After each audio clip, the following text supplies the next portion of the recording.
নিজের কাজ নিজে করার মতন যে একটা শান্তি, এই কাজ অন্যদেরকে দিয়ে করালে সেই শান্তিটা কিন্তু পাওয়া যায় না। হ্যালো এভরিওয়ান, আসসালামু আলাইকুম। আপনারা সবাই কেমন আছেন? আশা করছি সবাই ভালো আছেন।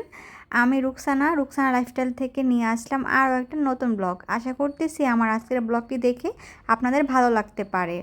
তো ভিডিওটি দেখার আগে যারা আমার চ্যানেলটি এখনও সাবস্ক্রাইব করেন নাই, অবশ্যই সাবস্ক্রাইব করে দিবেন। আর ভালো লাগলে কিন্তু লাইক কমেন্ট শেয়ার করতে ভুলবেন না।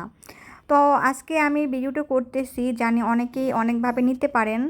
আমি বলবো যে ভালো মাইন্ডে নেবেন, আমার কথায় কেউ কষ্ট পাবেন না, আগে থেকে আমি ক্ষমা চেয়ে নিচ্ছি। আমরা বাসায় যেই খালা বা বুয়া আমরা যাই বলি না কেন, যাকে রাখি সবসময় যে তার কাজ আমাদের পছন্দ হবে এমনটা কিন্তু না।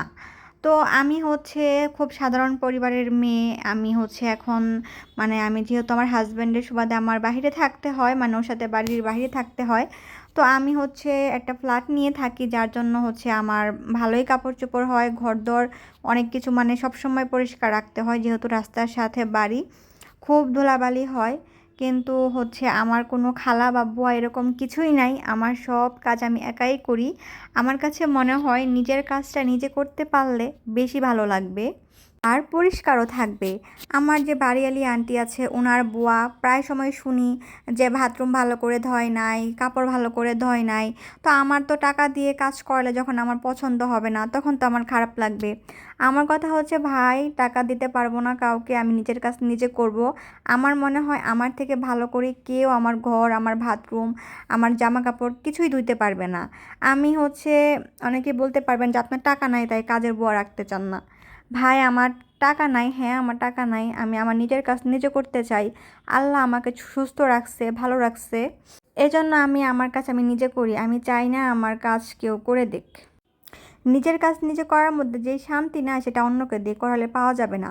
আমি প্রতি সপ্তাহে 2 বার আমার ওয়াশরুম ধুই, বাথরুমটা ধুই। প্রতিদিন তো গোসলের সময় ধুই, কিন্তু প্রতিদিন ভালো করে ডিপ ক্লিনটা আমি সপ্তাহে 2 বার করি। যেমন সব কিছু আমি ধুই। এই যে ব্রাশটা আমি বাথরুমের টাইলস ধোয়ার জন্য আনছি, এটা আমি কিন্তু সপ্তাহে একদিন আবার আমি ছালা দিয়ে সুন্দর করে ডোলে আমি বাথরুম যে গোসলের যে জায়গাটা, এটা আমি পরিষ্কার রাখি। টাইলসগুলোতে কেমন একটা কালচে কালচে দাগ পড়ে যায়, আমার এগুলো ভাল লাগে না। এই জন্য আমি সবসময় চেষ্টা করি পরিষ্কার পরিচ্ছন্ন রাখার জন্য।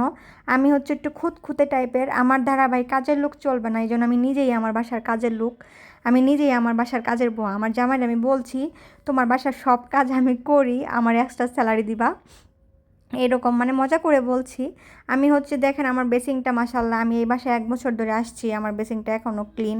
আরেকটা বাসায় ছিলাম ভাই, কি বাসায় যে উঠছিলাম, ওরকম বাসায় আমি আর কখনোই উঠবো না। তো আমি চাই আমার নেক্সট যদি কেউ ভাড়াটিয়া এই রুমে উঠে, সেজন্য বলতে পারে যে আমার বাসায় একটা পরিষ্কার মানুষ ছিল, এই কথাটা যেন সে বলতে পারে। তো আপনারা কারা কারা নিজের বাসার কাজ নিজেরা করেন, অবশ্যই কমেন্টস করে জানাবেন। আর হ্যাঁ, কেউ খারাপ মাইন্ডে নেবেন না যে আপনারা বুয়া দিয়ে কাজ করান। তো আজকের মতন বিদায় নিচ্ছি। আল্লাহ হাফেজ, সবাই ভালো থাকবেন।